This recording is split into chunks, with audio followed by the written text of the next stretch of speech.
Quand un journal annonce sa propre mort à la une, ce n'est pas bon signe.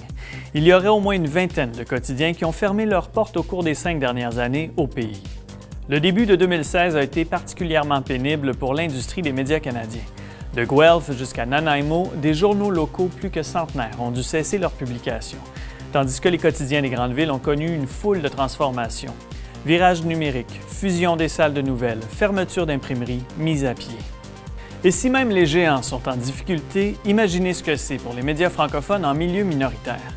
Il y a quelques mois en Saskatchewan, l'édition papier de L'Eau vive a été mise sur le respirateur artificiel, tandis que celle de l'Express d'Ottawa a disparu pour de bon.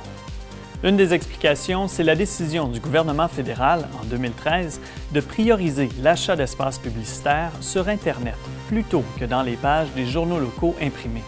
La valeur des placements publicitaires faits par Ottawa a fondu, passant de 1,9 million de dollars en 2006-2007 à seulement 400 000 dollars en 2013-2014. Une bien petite enveloppe à partager entre 22 journaux membres de l'Association de la presse francophone. Aujourd'hui, nos médias souffrent. C'est le cri du cœur lancé par Sylviane Lantier, présidente de la Fédération des communautés francophones et acadiennes, lors de son récent passage devant le Comité permanent du patrimoine canadien, qui se penche en ce moment sur l'état de nos médias.